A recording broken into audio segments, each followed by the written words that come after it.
Hi everyone, it's Yushin. Welcome back to my channel. This video will be a detailed tutorial on how you can sculpt a heart with polymer clay. Before we start, you can go online and look up some reference photo of hearts. There are also 3D models that you can find of a realistic heart. You want to get maybe 5 to 6 reference photos of an heart. These reference photos can guide you when you're sculpting your heart, and it can also give you a basic understanding of what a heart looks like. Try not to copy directly off only one image. You can combine elements from different images. You can also add some imagination or twist to your design. And now let's start sculpting. The clay that I'm using is Super Sculpey soft and semi-translucent clay. This clay works really well when you're sculpting because this clay sticks to itself very well. So when you're attaching part A and part B of your design, you won't be needing any liquid clay to attach. The clay itself will do the work. I will put a link to all the tools that I've used in this video down in the description. Other than the clay, we also need some sculpting tools. And these are the ones that we will be needing for sculpting heart. Other than these tools, we will also be needing an alcohol swab.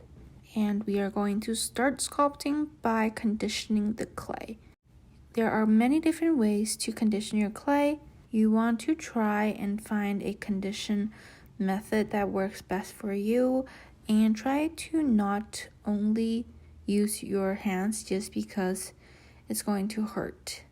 And I am going to condition my clay by using an acrylic roller and just rolling it over and over again to make sure that it gets soft enough for sculpting. And now that the clay is conditioned and ready to use, we are going to first roll the clay into an egg shape, and it has to be an egg that is bigger on the top and narrow on the bottom. You can make it any size you want, but if you want to make something that is very big, I would suggest you filling the inside of your polymer clay with some aluminum foil instead of using polymer clay only. That just saves you a lot of polymer clay and it makes your piece a lot lighter. After you get the basic shape ready, you're going to start to add on to that basic shape. And whenever you're attaching two parts, you want to be blending them together. And this is the first step of blending. Right now, the blending looks very rough, but we are going to fix it later. So don't worry. This way of blending works on many different things. The ear part of my deer was also attached using this method. And right now, my clay looks a lot like a bee with a mushroom head. And that's usually how you would get inspired when you're sculpting. And after you get the basic shape of the heart ready, you're going to begin adding blood vessels onto your heart. Make sure to add the main vessels. So there is aorta, pulmonary vein, pulmonary artery, superior vena cava, and there are also more, but you just want to make sure that you do include all the main ones.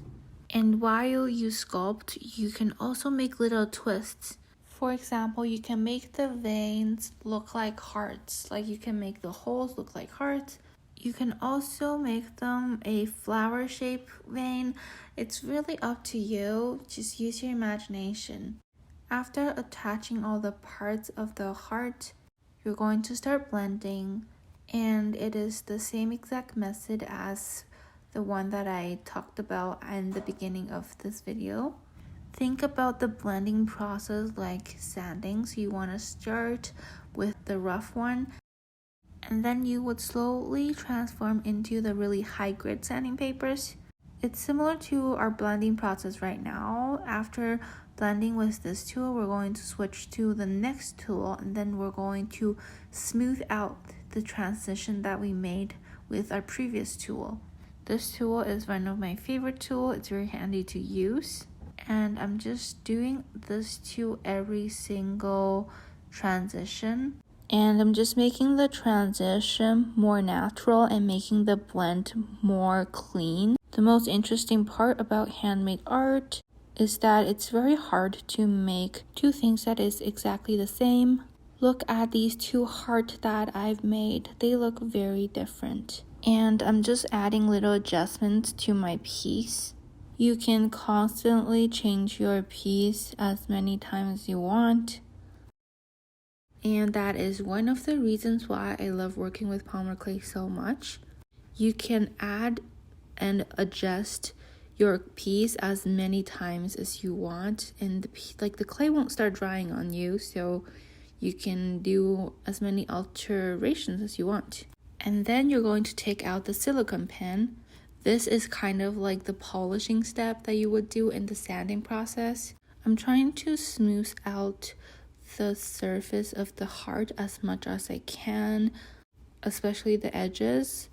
And after polishing with the silicone pen, we're going to take out the alcohol wipe, because alcohol would melt polymer clay, so you can smooth out polymer clay with alcohol. And it can also help remove any dust that is on the surface of the clay. The only thing that you want to keep in mind is that because alcohol can melt polymer clay, using too much alcohol will also cause your clay to crack, especially in the places where you're joining two parts.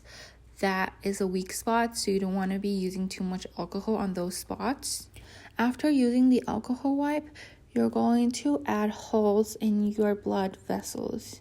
After doing this part, the very last step is to add coronary artery to your heart. Again, make sure you use your imagination. You can make these coronary artery look like the branches of a tree, and they can add little flowers onto it, or you can make it into the shape of a heart.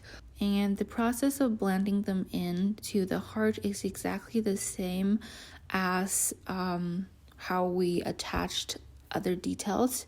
So starting with the dotting tool, and then we move to the metal, like the flat metal tool, and then we will move on to the silicone pen, and then to the alcohol wipe, and then we're finished.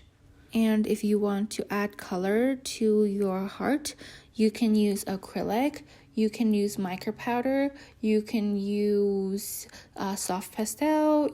You can also make your heart directly using a colored clay so that you won't have to color it afterwards.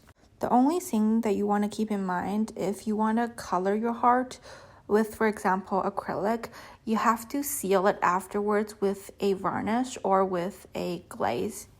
And here it is, the heart is finished. Make sure to subscribe to this channel if you haven't already, and hit the like button if you find this video helpful. If you have any questions, feel free to leave a comment below. See you guys next time. Bye!